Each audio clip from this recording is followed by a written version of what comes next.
Om Swastiastu. Selamat pagi, perkenalkan nama saya Sinda Kusuma Dewi dengan NIM 20156540119, absen 10 dari kelas 1A D4 Akuntansi Perpajakan Politeknik Negeri Bali. Baik, di sini saya akan mempresentasikan tentang Undang-Undang Omnibus Law Cipta Kerja. Kita langsung masuk ke pengertiannya. Dalam konteks hukum, Omnibus Law adalah hukum yang bisa mencakup untuk semua atau satu undang-undang yang mengatur banyak hal. Undang-Undang Omnibus Law Cipta Kerja artinya adalah undang-undang baru yang menggabungkan regulasi dan memangkas beberapa pasal dari undang-undang sebelumnya, termasuk pasal tentang ketenagakerjaan menjadi peraturan perundang-undangan yang lebih sederhana. Ada dua Omnibus Law yang diajukan oleh pemerintah. Yang pertama, Omnibus Law tentang Cipta Lapangan Kerja yang terdiri dari 11 klaster pembahasan.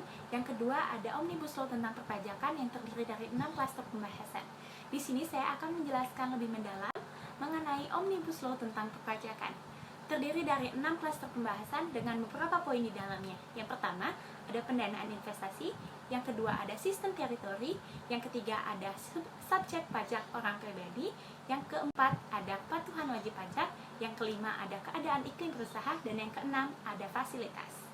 Undang-Undang Cipta Kerja memuat klaster perpajakan yang tercantum pada bab 6 terkait kemudahan berusaha yang berisi 4 pasal. Yang pertama, pasal 111, 112, 113, dan yang terakhir 114. Tujuan dari klaster kemudahan usaha di bidang perpajakan yaitu untuk menciptakan iklim usaha yang kondusif, meningkatkan pertumbuhan ekonomi, meningkatkan kepastian hukum dan minat warga negara asing dengan klasifikasi khusus untuk bekerja di Indonesia, dan mendorong kepatuhan sukarela wajib pajak. Baik, selanjutnya saya di sini akan menjelaskan tentang undang-undang perpajakan yang diatur dalam Undang-Undang Cipta Kerja. Yang pertama, Undang-Undang KUP, Undang-Undang Nomor 6 Tahun 1983 tentang Ketentuan Umum dan Tata Cara Perpajakan yang terakhir diubah menjadi Undang-Undang Nomor 16 Tahun 2009. Yang kedua, Undang-Undang PPH, Undang-Undang Nomor 7 Tahun 1983 tentang Pajak Penghasilan yang terakhir diubah menjadi Undang-Undang Nomor 36 Tahun 2008. Yang ketiga, Undang-Undang PPN dan PPNBM, Undang-Undang Nomor 8 Tahun 1983 tentang Pajak Pertambahan Nilai Barang dan Jasa dan Pajak Penjualan Atas Barang Mewah yang terakhir diubah menjadi Undang-Undang Nomor 42 Tahun 2009. Yang keempat, Undang-Undang PDRD, Undang-Undang Nomor 28 Tahun 2009 tentang Pajak Daerah dan Retribusi Daerah. Baik, di sini saya akan masuk ke inti pokok yang akan dibahas pada presentasi ini, yaitu perbandingan peraturan perpajakan sebelum dan setelah adanya Undang-Undang Omnibus Law. Yang pertama, Undang-Undang KUP. Pada Undang-Undang KUP terdapat 3 pokok perubahan. Yang pertama, pengurangan sanksi bunga. Yang kedua, pengurangan imbalan bunga. Dan yang ketiga, penghapusan beberapa ketentuan yang menimbulkan makna ganda pada Undang-Undang KUP sebelumnya. Sebelum adanya Undang-Undang Omnibus Law, pengurangan sanksi bunga yang terdapat pada pasal 8, 9, 13, 14, dan 19 Undang-Undang KUP, sanksi administrasi berupa bunga sebesar 2%, diubah menjadi sebesar pajak kurang bayar dikali dengan tarif bunga per bulan dikali jumlah bulan. Tarif bunga per bulan yang ditetapkan oleh Menteri Keuangan yang dihitung pada tanggal dimulainya perhitungan sanksi dibagi 12, lalu ditambah oleh uplift faktor berdasarkan tingkat kesalahan yang dilakukan oleh wajib pajak dan dikenakan paling lama 24 bulan serta bagian dari bulan dihitung 1 bulan. Yang kedua, pada pengurangan imbalan bunga juga terjadi perubahan pada Undang-Undang KUP sebelumnya sebesar 2% per bulan. Diubah menjadi sebesar pajak lebih bayar dikali tarif bunga per bulan dikali jumlah bulan. Tarif bunga per bulan ini mengacu pada suku bunga acuan yang telah ditentukan oleh Menteri Keuangan, berlaku pada tanggal dimulainya perhitungan sanksi dibagi 12. Dan yang ketiga, terdapat penghapusan pada ketentuan mengenai pidana pajak yang telah diputuskan tetap dapat diterbitkan ketetapan pajak dan ketentuan mengenai kealpaan pertama kali wajib pajak dalam pelaksanaan pemeriksaan bukti pemulaan yang sulit dibuktikan. Pasal-pasal yang dihapuskan yaitu pasal 13 ayat 5, 13A, 14, 14 ayat 5, 15 ayat 4, dan 27A. Dan yang kedua, Undang-Undang PPH. Terdapat dalam pasal 2 ayat 3 dan 4 mengenai subjek pajak dalam negeri dan luar negeri.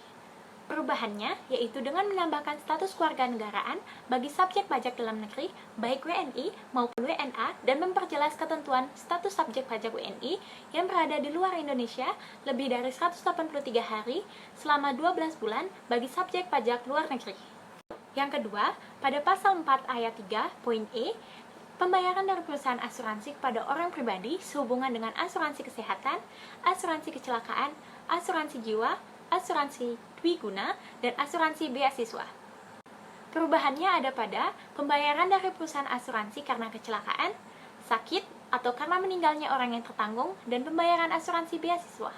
Yang ketiga, pada pasal 4 ayat 3 pada poin F, dividen atau bagian laba yang diterima atau diperoleh PT sebagai wajib pajak dalam negeri, koperasi, BUMN, dan BUMD dengan penyertaan modal pada badan usaha yang didirikan dan bertempat kedudukan di Indonesia dengan syarat.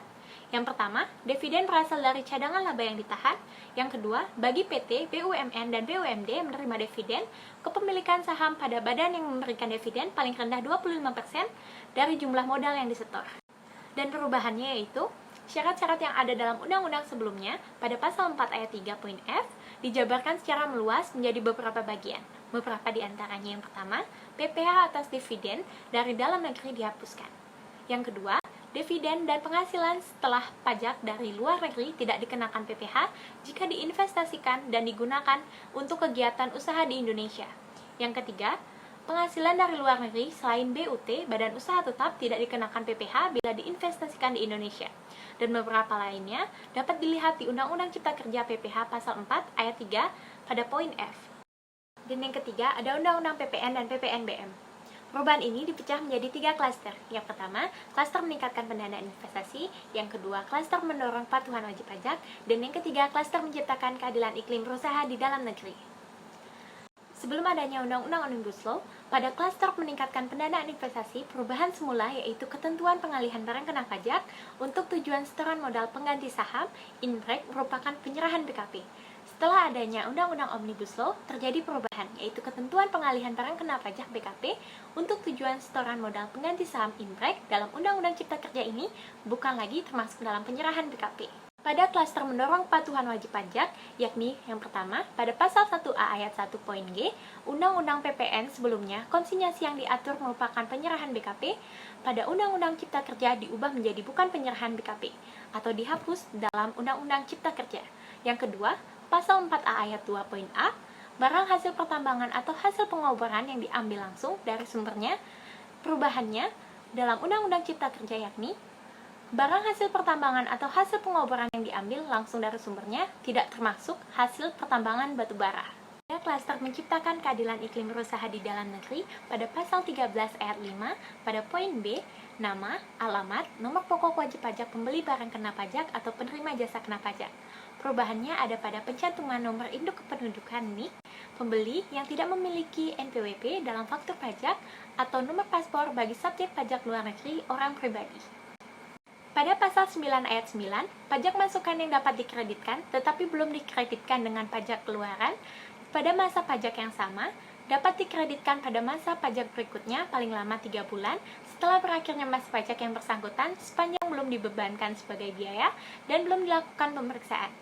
Terjadi perubahan ada pada setelah berakhirnya masa pajak saat faktur pajak dibuat sepanjang belum dibebankan sebagai biaya atau belum ditambahkan dikapitalisasi dengan harga perolehan barang kena pajak atau jasa kena pajak serta memenuhi ketentuan pengkreditan sesuai dengan undang-undang ini. Terakhir ada Undang-Undang PDRD. Sebelum adanya Undang-Undang Omnibus Law, dalam Undang-Undang Nomor 28 Tahun 2009 terkait pajak daerah dan retribusi daerah, Undang-Undang ini merupakan Undang-Undang ketiga tentang pungutan daerah. Setelah adanya Undang-Undang Omnibus Law, pada Undang-Undang Cipta Kerja, pungutan daerah termasuk di dalamnya, retribusi perizinan tertentu akan dihapus. Pemerintah selalu berupaya untuk mengembangkan dan menyempurnakan regulasi yang ada, salah satunya dengan mengesahkan Undang-Undang Cipta Kerja ini. Dalam proses pengesahan RUU Cipta Kerja menjadi Undang-Undang Cipta Kerja memang banyak pro dan kontra yang terjadi. Namun, dalam pembuatannya pasti melibatkan banyak pihak untuk mempertimbangkan setiap ketentuan yang ditinjau dari segala aspeknya. Perlunya sinergi yang kuat antara pemerintah dan juga masyarakat agar dapat mengimplementasikan undang-undang ini dengan baik sehingga dapat mewujudkan Indonesia maju. Sekian presentasi dari saya. Berikut adalah sumber-sumber yang saya gunakan dalam informasi mengenai Undang-Undang Cipta Kerja ini. Terima kasih. Om Santi Santi Santi.